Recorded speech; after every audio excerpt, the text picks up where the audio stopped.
This is a preview of the 2-mile cross-country course that's run at the Jackson Invitational Meet, which is held in Jackson City Park in Jackson, Missouri. So here's an aerial view of the park, and this is typically the first meet of the year, and for a lot of runners, or for some runners, it's their very first cross-country meet ever. So we'll spend a little time talking about some race strategy and some basics about what to expect when you're racing. So at the park for Kirkwood High School, we typically set our tent up right here. There's some tennis courts next to it and a little parking lot right in front there. And the start and finish line are in that field just on the other side of the street.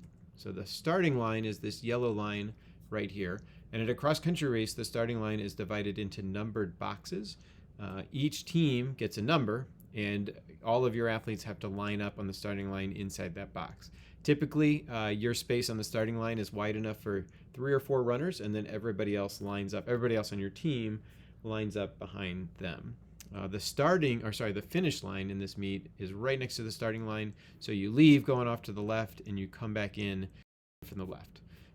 So if we talk about the start, in this race, you kind of head across this field and up and over a rise, and then out around this field. We'll look at the rest of it in just a second. So just to talk about the start. So all of the runners are going to be lined up on that starting line.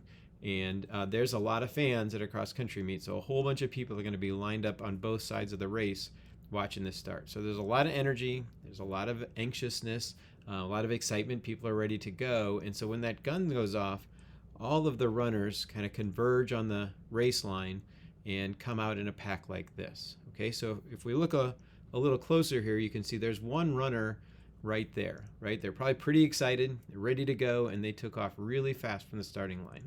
It's generally not a good idea. So you're going to use up a whole lot of energy in the first 100 meters, 150 meters of the race, and that person typically is spent by the time they come back around in this race. So be a little conservative in your start.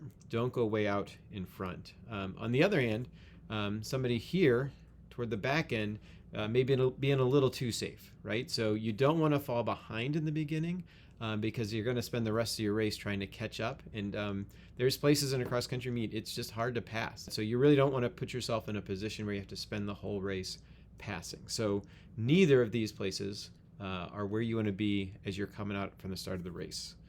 Where you do want to be is somewhere right here in the front part of that pack. So you've got you're not using up all of your energy in the beginning, but you're in great position. You don't have to spend a whole lot of time passing throughout this race. So try to get somewhere in that front part of the main pack. So that is a good idea. All right, so from there, the course heads out around this field. And this is typically a pretty quiet part of the race. Not many fans make it out there. And then that point right there is the 1 kilometer mark. We're going to talk about kilometers because that's a standard distance we use in practice. And so hopefully everybody's got a number in mind of your goal time for these kilometers. If you've run this race before, that turn around the little pad there, that's a little tighter. It used to go straight from there, but to get this to be a 2-mile course, they had a little bit of a few extra little turns in there.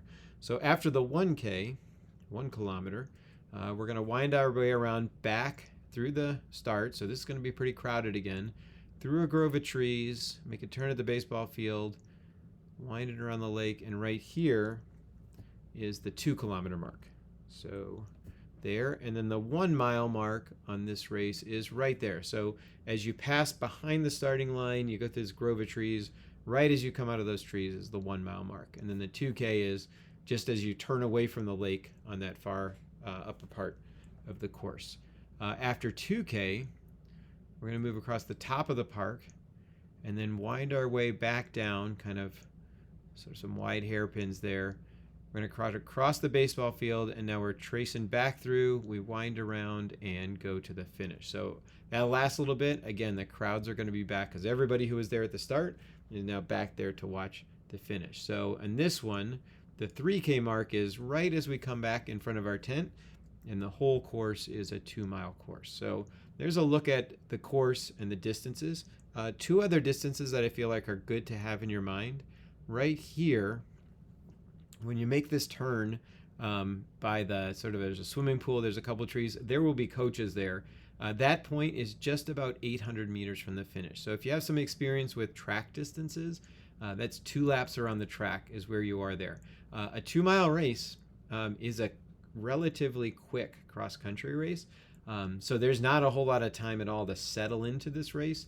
And right there at that 800 meters, that's a good place to really focus on the finish and think about what kind of speed you want to have as you finish and who you can pass in that last 800 meters.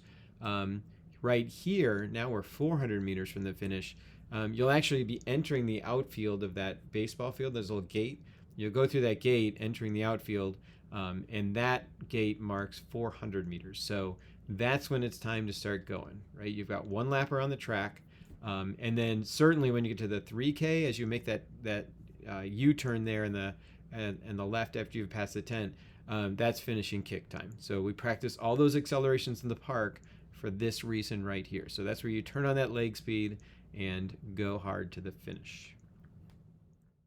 So now let's take a look at some elevation profiles of this course, just so you know about hills and things like this. So the course now is this white dotted line. At the bottom, we're going to do a sort of an elevation profile. So from the highest to the lowest point on this course is about 60 feet of difference. And just to put that in perspective, because elevation maps can look a little scary, a typical 1-story staircase is about 10, maybe 12 feet. So from 40 to 60 feet, which is about 20 feet, well, that's exactly 20 feet, would be approximately going up 2 floors of stairs, right? So when you look at elevation profiles, they're called vertically exaggerated, so you can see the hills, but sometimes that can make courses look a little scary. So here's our distance marks, and this is the profile of the course. Again, looks a little bit like a mountain range, but keep in mind the vertical distances are greatly exaggerated. So between each of those blue lines is about 2 flights of stairs, just so you know what we're looking at here. So let's trace out this course, and as we do this, it's going to trace along that elevation map. So when we start at the beginning, you can see we're climbing, a little bit of a drop there as we cross the road, and then as we circle this field, it's a sort of little bits of up and down, but generally uphill out to that corner. And after we make that turn, now we're going to drop back down and hit the 1 kilometer mark right there, slight rise. So as we start the 2nd kilometer, we're dropping back down to where we started. So we're coming downhill, and then this low flat as we run by the road around the starting line. Right after the 1 mile mark, we're going to turn and go up a hill out of that baseball field, back down toward the lake. And now on this far side of the park, we're going to climb again. But right there, as we pass those tennis courts, now it's downhill to the finish. So this back and forth here, we're dropping the whole way. As we cross that baseball field, we hit the flat, and then it's really just flat all the way into the finish. There's the 3K mark, and there's the 2K mark. So this is a course, we run steeper hills at Kirkwood Park. You are ready for these hills. And you're certainly ready to run fast on these flats and downhills. So I am excited for this race. I'm excited to see how the Pioneers do, and looking forward to racing on Saturday.